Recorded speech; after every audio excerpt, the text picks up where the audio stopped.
ঝালের গুঁড়ো, একটু হলুদের গুঁড়ো, হালকা লবণ দিয়ে পেঁয়াজ দিয়ে ভালো করে আমি মশলাটা পাকিয়ে নেব।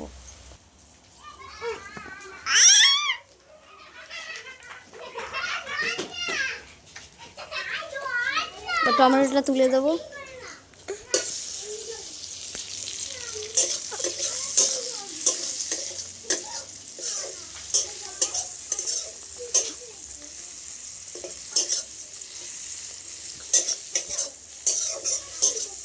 আমরা ঝাল মশলা কম খাই, তোমরা চাইলে ঝাল মশলা বেশি দিতে পারো।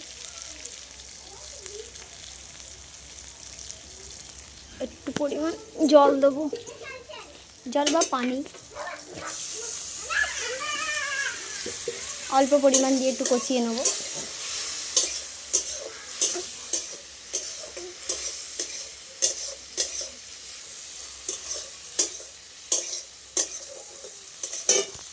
ভালো করে দেখো লাল হয়ে যাচ্ছে।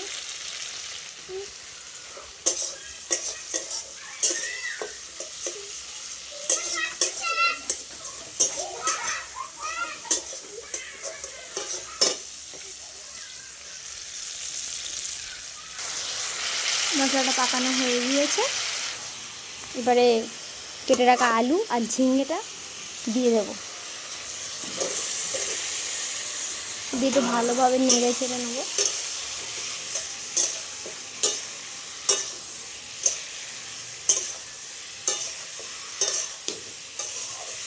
বেশ ভালো করে অনেকক্ষণ ধরে নেড়ে চেড়ে নেবো। নিয়ে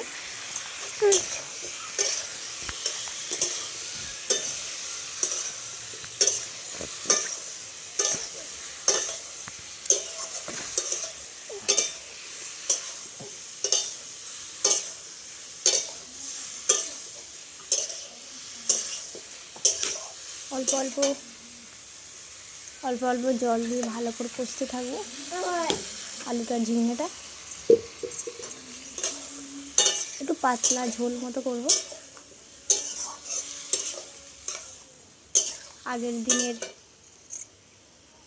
মাছের ডিম আছে সেটা দিয়ে দেব। আলুটা সেদ্ধ হয়ে গেলে মাছের ডিমটা দিয়ে একটু সামান্য ফুটিয়ে নিয়ে তুলে নেব। অনেকক্ষণ ধরে কষাতে হবে।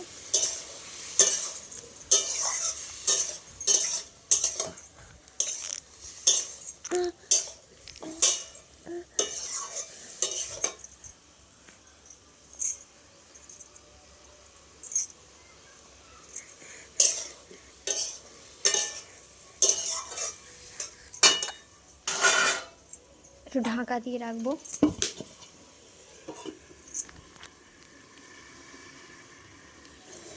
বন্ধুরা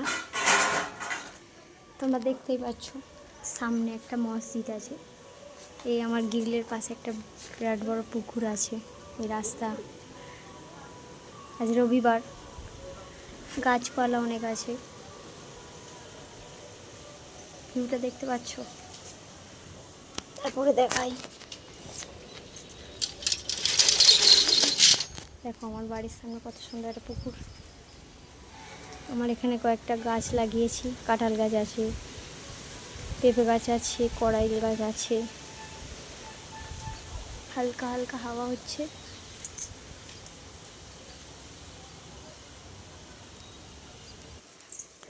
বন্ধুরা আমি কোনো বড় ইউটিউবার নই, তো আমার ভিডিও তোমরা কেন দেখতে পছন্দ করবে? তোমরা যদি দেখতে পছন্দ করো ডেলি আমি ভিডিও পোস্ট করব। দেখো কিছুক্ষণ ঢাকা দিয়ে রাখার পর তরকারিটার কালার কেমন এসছে, খুব সুস্বাদু সেন্ট। আমার কোলে আমার বাবু আছে, একটু ক্যামেরাটার জন্য ধরতে অসুবিধা হচ্ছে।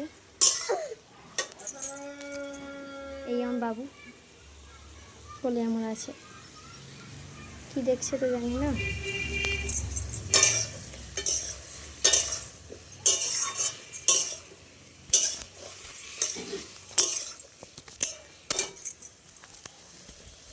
ক্যামেরাটা কেমন করছে দেখতে পাচ্ছেন তো।